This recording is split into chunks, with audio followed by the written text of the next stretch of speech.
In this video, we'll cover a series focused on deceiving your opponent, luring their defense away from your target, while simultaneously drawing your target closer and accelerating your attack.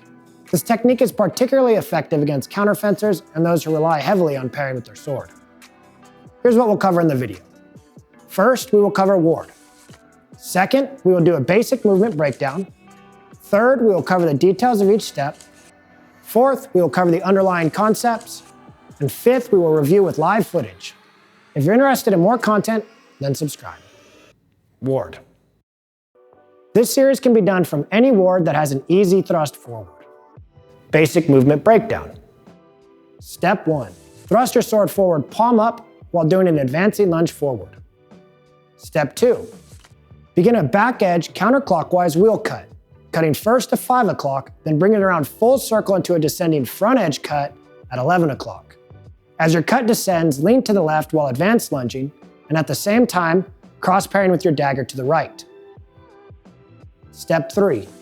Thrust your sword forward while advance lunging. Now to review the movements. The sword thrust forward while lunging. Throw a counterclockwise wheel cut while leaning to the left and lunging again. Cross parry and thrust forward while lunging. Once again, the sword thrust forward while lunging, throw a counterclockwise wheel cut while leaning to the left and lunging again. Cross parry and thrust forward while lunging.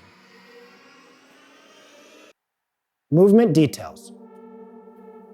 Details of step 1. Thrust your sword forward palm up while lunging. This can be thrown as a true attack, a false attack, or a feint. Whichever one gets the opponent to bring their sword to the inside or lands your shot. There are 2 different places you can attack. The first target being the right side of their body on the inside of their blade. You attack here to provoke them to parry with their sword to the left, and this will do several things for you. 1, it moves their sword away from your second target, their right leg. 2, it locks their sword in tempo, making it harder for them to defend their right leg. You usually want to defend that leg with the sword because a dagger will have a harder time reaching the right leg. 3, it feeds into your slice off, which accelerates your cut to their leg. And 4, it gets them thinking high, making the leg easier to hit on step 2 of the cut. The first target, the chest, is a preferred target because in one move it tricks them into moving their sword to the inside, away from their leg, and locks their sword in tempo, while at the same time speeding up your attack and making them focus somewhere they shouldn't be. The second place you can attack is their high left above their dagger.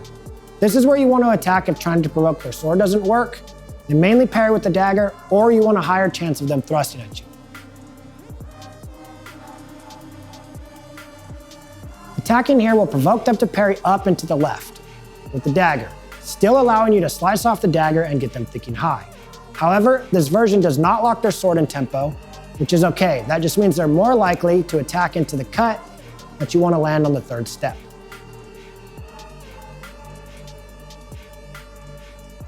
A lot of times they will also parry the sword down to parry your leg cut, which will then lock the sword in tempo so you can just thrust them.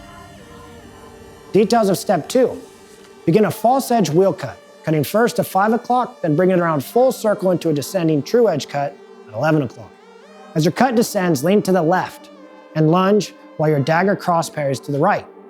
We do this cut for several reasons. 1, to provoke their thrust so you can cross parry and repost. A lot of people will attack you during or after your cut. 2, to cut to their leg as their sword is in tempo. It's important this cut is still thrown with the intention to hit the leg.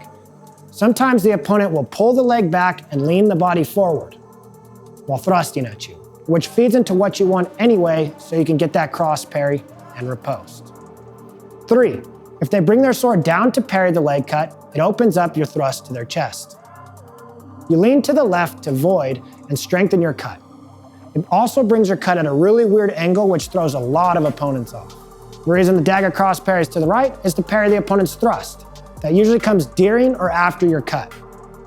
You can technically do any parry or dagger capture if you're being more offensive. Details of step 3. Thrust your sword forward while lunging. This can be done in any palm direction, and this attack is the one that's made to kill your opponent.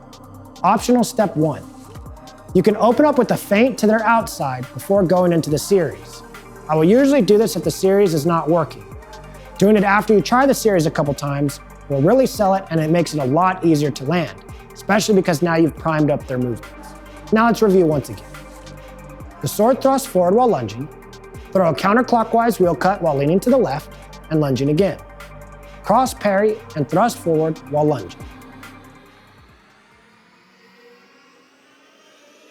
Underlying concepts. The underlying concept we can take away from this is that you're bank running your opponent while forcing them to speed up your attack and using cuts to bait your opponent into attacking. If you don't know what bank running is, I highly suggest you watch my video on it. I'll leave a link in the description.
Nine millimeter.